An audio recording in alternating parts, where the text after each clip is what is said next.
पानी हुन्छ तिमीले घर तिमीलाई भर तिमीलाई राख्न बनाइदिउ निमै घर। तपाईहरु पनि यस्तै भिडियो बनाउन सक्नुहुन्छ। कसरी आज म तपाईलाई यस भिडियोमा सिकाउँछु। त्यसको लागि तपाईको मोबाइलमा भएको क्यापकट एप्लिकेसनलाई ओपन गर्नुहोला। ओपन गरिसकेपछि माथि हेर्न सक्नुहुन्छ प्लसको साइन छ। प्लसको साइनमा क्लिक गर्नुभन्दा अगाडि यदि तपाई हाम्रो च्यानलमा नयाँ हुनुहुन्छ, फर्स्ट टाइम हेर्दै हुनुहुन्छ भने सब्स्क्राइब गरेर बेल आइकन थिच्न नबिर्सिनुहोला। अब साथीहरु यो प्लसको साइनमा क्लिक गर्नुहोला। प्लसको साइनमा क्लिक गरिसकेपछि यहाँ फोटोज भन्ने अप्सन छ, यसमा क्लिक गर्नुहोला। यसमा क्लिक गरिसकेपछि अब तपाईलाई मनपर्ने 8 वटा फोटो सिलेक्ट गर्नुपर्ने हुन्छ। हेर्न सक्नुहुन्छ यसरी तपाईलाई मनपर्ने तपाईको कुनै पनि फोटो 8 वटा फोटो सिलेक्ट गर्नुहोला। फोटो सिलेक्ट गरिसकेपछि तल हेर्न सक्नुहुन्छ एड भन्ने अप्सन छ, एड गरिदिनु होला। अब साथीहरु हेर्न सक्नुहुन्छ यसरी एड गरिसकेपछि तपाईको फोटो यसरी आउनेछ। तपाई लास्टमा जानु होला। लास्टमा गइसकेपछि तपाईको यहाँ एन्डिङ भन्ने अप्सन छ, यसमा क्लिक गर्नु होला। यसमा क्लिक गरिसकेपछि यहाँ डिलिट भन्ने अप्सन आउँछ, डिलिट गरिदिनु होला। अब साथीहरु तपाई सिधै अगाडि आउनु होला। अब साथीहरु तपाईले तल हेर्न सक्नुहुन्छ यति धेरै अप्सनहरु छन्, यसरी सार्नु होला। यसरी सारिसकेपछि यहाँ फर्मेट भन्ने अप्सन छ, यसमा क्लिक गर्नु होला। यसमा क्लिक गरिसकेपछि तपाईको यहाँ छ 9.16 को फर्मेट छ, यसमा क्लिक गर्नु होला। यो तपाईको टिकटक को फर्मेट हो, यसमा क्लिक गर्नु होला। यसमा क्लिक गरिसकेपछि अब तपाईले सुरुको फोटोमा क्लिक गर्नु होला। सुरुको फोटोमा क्लिक गरिसकेपछि अब तपाईले दुईटा फिंगरले यसरी हेर्न सक्नुहुन्छ, यसरी स्क्रिनमा फिड हुने गरी जुम गर्नु होला। त्यसपछि अर्को फोटोमा जानु होला। तपाईले यसरी नै हरेक फोटोलाई यसरी नै तपाईले स्क्रिनमा फिड हुने गरी जुम गर्नु होला। हेर्न सक्नुहुन्छ तपाईले यसरी नै स्क्रिनमा फिड हुने गरी तपाईले जुम गर्नुभयो हरेक फोटोलाई भनेपछि तपाईको भिडियो सेभ गरिसकेपछि तपाईको भिडियो राम्रो देखिने छ। हेर्न सक्नुहुन्छ यसरी हाम्रो फोटोको फर्मेट मिलेको हुन्न, यसरी तपाईले जुम गरेर मिलाउनु पर्ने हुन्छ। अब साथीहरु यति गरिसकेपछि अब तपाई सिधै अगाडि आउनु होला। अब साथीहरु तपाईले फोटोको सेकेन्ड मिलाउनु पर्ने हुन्छ, ध्यान दिएर हेर्नु होला।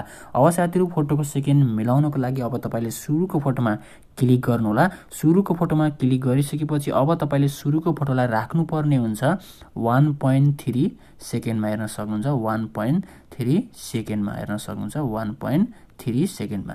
त्यसपछि अर्को फोटोमा जानु होला। अर्को फोटोमा गइसकेपछि तपाईले यो फोटोलाई राख्नु पर्ने हुन्छ 1.5 मा। हेर्न सक्नुहुन्छ 1.5 मा।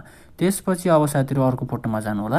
अर्को फोटोमा गइसकेपछि तपाईले यो फोटोलाई राख्नु पर्ने हुन्छ 1.6 मा। हेर्न सक्नुहुन्छ 1.6 मा।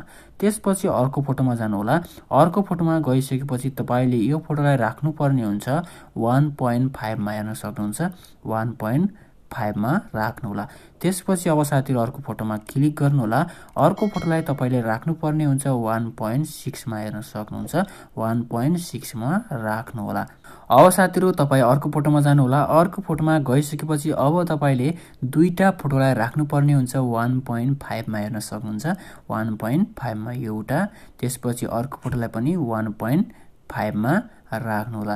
त्यसपछि तपाईको लास्ट फोटो छ, लास्ट फोटोलाई तपाईले राख्नु पर्ने हुन्छ 0.7 मा। हेर्न सक्नुहुन्छ 0.7 मा राख्नु होला। हेर्न सक्नुहुन्छ 0.7 मा। यति गरिसकेपछि अब तपाई सिधै अगाडि आउनु होला। अब तपाईले एनिमेसन लगाउनु पर्ने हुन्छ, ध्यान दिएर हेर्नु होला। एनिमेसन लगाउनको लागि तपाईले सुरुको फोटोमा क्लिक गर्नु होला। सुरुको फोटोमा क्लिक गरिसकेपछि तल हेर्न सक्नुहुन्छ एनिमेसन भन्ने अप्सन छ, यसमा क्लिक गर्नु होला। यसमा क्लिक गरिसकेपछि कोम्बो भन्ने अप्सन छ, कोम्बोमा क्लिक गर्नु होला। अब साथीहरु कोम्बोमा क्लिक गरिसकेपछि अब तपाईले यसरी सार्नु होला। यसरी सारिसकेपछि तपाईको एउटा यहाँ एनिमेसन छ, बाइसेक्ट 2 भन्ने एनिमेसन छ, यो एनिमेसन लगाउनु होला। त्यसपछि अब साथीहरु अर्को फोटोमा क्लिक गर्नु होला। अर्को फोटोमा क्लिक गरिसकेपछि तपाईले यो फोटोलाई लगाउनु पर्ने हुन्छ वेब एन्ड स्लाइड भन्ने एनिमेसन छ, यहाँ हेर्न सक्नुहुन्छ यो एनिमेसन लगाउनु होला। त्यसपछि अर्को फोटोमा क्लिक गर्नु होला। अर्को फोटोमा क्लिक गरिसकेपछि तपाईले यहाँ ठिक गर्दिनु होला। त्यसपछि तपाईले अब इनबाट लगाउनु पर्ने हुन्छ, इनमा क्लिक गर्नु होला। इनमा क्लिक गरिसकेपछि अब तपाईले यसरी सार्नु होला। लास्टमा जानु होला। लास्टमा गइसकेपछि तपाईको यहाँ छ स्विङ बटन राइट भन्ने एनिमेसन छ, यो एनिमेसन लगाउनु होला र यो ड्युरेसन फुल तान्दिनु होला। त्यसपछि अब साथीहरु अर्को फोटोमा क्लिक गर्नु होला। अर्को फोटोमा क्लिक गरिसकेपछि तपाईले त साइडमा हेर्न सक्नुहुन्छ स्विङ बटन लेफ्ट भन्ने अर्को एनिमेसन छ, यो एनिमेसन लगाउनु होला र यसरी ड्युरेसन फुल तान्दिनु होला। अब साथीहरु त्यसपछि अर्को फोटोमा क्लिक गर्नु होला। अर्को फोटोमा क्लिक गरिसकेपछि तपाईले यो फोटोलाई लगाउनु पर्ने हुन्छ। सेक 3 भन्ने एनिमेसन छ, हेर्न सक्नुहुन्छ। यो एनिमेसन लगाउनु होला र यो तपाईको ड्युरेसन फुल तान्दिनु होला। त्यसपछि अब साथीहरु अर्को फोटोमा जानु होला। अर्को फोटोमा गइसकेपछि तपाईले हेर्न सक्नुहुन्छ यहाँ तपाईको छ रग होरिजेन्टली भन्ने एनिमेसन छ, यसमा क्लिक गर्नु होला र यो ड्युरेसन सेकेन्ड चाहिँ फुल तान्दिनु होला। त्यसपछि अब साथीहरु हेर्न सक्नुहुन्छ अर्को फोटोमा क्लिक गर्नु होला। अर्को फोटोमा क्लिक गरिसकेपछि यहाँ ठिक गरिदिनु होला। अब तपाईले कोम्बोबाट लगाउनु पर्ने हुन्छ। कोम्बोमा जानु होला। कोम्बोमा गइसकेपछि तपाईको छ यहाँ वेभ एन्ड स्लाइड भन्ने एनिमेसन छ, यो एनिमेसन लगाउनु होला। त्यसपछि तपाईको लास्ट फोटो छ, यसमा क्लिक गर्नु होला। यसमा क्लिक गरिसकेपछि तपाईको यहाँ छ ओपेल भन्ने एनिमेसन छ, यो एनिमेसन लगाउनु होला। अब साथीहरु ठिक गरिदिनु होला। यति गरिसकेपछि तपाईको यो फोटोको सेकेन्ड र एनिमेसन भइसकेको छ। यदि तपाईलाई मन पर्छ भने कुनै पनि आफुलाई मन पर्ने एनिमेसन पनि लगाउन सक्नुहुन्छ। अब साथीहरु अगाडि आउनु होला। अब तपाईले यहाँबाट एउटा इफेक्ट लगाउनु पर्ने हुन्छ, ध्यान दिएर हेर्नु होला। यहाँ तल हेर्न सक्नुहुन्छ इफेक्ट भन्ने अप्सन छ, यसमा क्लिक गर्नु होला। अब साथीहरु हेर्न सक्नुहुन्छ यहाँ क्लिक गरिसकेपछि यहाँ भिडियो इफेक्ट भन्ने अप्सन छ, यसमा क्लिक गर्नु होला। यसमा क्लिक गरिसकेपछि तपाईले यसरी अप्सनलाई सार्नु पर्ने हुन्छ। यहाँ तपाईको मोड भन्ने अप्सन छ, यसमा क्लिक गर्नु होला र मोडमा क्लिक गरिसकेपछि यहाँ मेटियोर भन्ने एउटा इफेक्ट छ, यसमा क्लिक गर्नु होला। त्यसपछि ठिक गरिदिनु होला। तपाईले यो चाहिँ फोटोको बराबर राख्नु पर्ने हुन्छ, यसरी मिलाउनु होला। त्यसपछि यहाँ तल हेर्न सक्नुहुन्छ कपी भन्ने अप्सन छ, कपी गरिदिनु होला। यसरी फोटोको बराबर मिलाउनु होला। फेरि कपी गरिदिनु होला, यसरी फोटोको बराबर मिलाउनु होला। फेरि कपी गरिदिनु होला, यसरी फोटोको बराबर मिलाउनु होला। यसरी कपी गर्नु होला, फेरि फोटोको बराबर मिलाउनु होला। फेरि कपी गर्नु होला, यसरी फोटोको बराबर मिलाउनु होला। फेरि कपी गर्नु होला, यसरी फोटोको बराबर मिलाउनु होला। फेरि कपी गर्नु होला। यति गरिसकेपछि तपाईको यो इफेक्ट पनि हुनेछ। अब साथीहरु हेर्न सक्नुहुन्छ तपाईको भिडियो रेडी भइसकेको छ। अब साथीहरु साउन्डको लागि चाहिँ मैले यो भिडियोको साउन्डको लिंक चाहिँ मैले यो भिडियोको डिस्क्रिप्सनमा भिडियो साउन्ड लिंक भनेर एउटा लिंक दिएको छु, त्यो लिंकमा क्लिक गर्नु होला। त्यो लिंकमा क्लिक गर्नुभयो भने तपाईलाई सिधै यो भिडियो खुल्नेछ।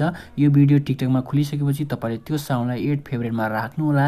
राखिसकेपछि तपाईले यो अनुसार मिलाउनु भयो भने तपाईले मजाले गएर टिकटकमा त्यो साउन्ड युज गर्न सक्नुहुन्छ। त्यो साउन्डलाई एड फेभरेटमा राख्नु होला। यो भिडियोलाई सेभ गर्नु होला। यो भिडियोलाई क्यापकटबाट सेभ गरिसकेपछि तपाईले टिकटकमा गएर अपलोड गर्दा त्यो साउन्ड युज गर्न सक्नुहुन्छ। अब साथीहरु यो भिडियोलाई सेभ गर्नको लागि माथि हेर्न सक्नुहुन्छ एरोको साइन छ, यो एरोको साइनमा क्लिक गर्नु होला। यसमा क्लिक गरिसकेपछि तपाईको यो भिडियो तपाईको ग्यालेरीमा सेभ हुनेछ। सेभ भइसकेपछि तपाईले मजाले गएर टिकटकमा अपलोड गर्नु होला। अपलोड गर्दा चाहिँ तपाईले अगाडि राखेको साउन्ड एड फेभरेटमा राखेको साउन्डलाई तपाईले युज गर्न सक्नुहुन्छ। यदि तपाईले भेटाउनु भएन भने चाहिँ मेरो टिकटक आइडी छ रबिन अफिसियल भन्ने सर्च गर्नु होला। मैले यो भिडियो मैले आफ्नो अफिसियल एकाउन्टमा हालेको छु, तपाईले त्यो साउन्ड युज गर्न सक्नुहुन्छ।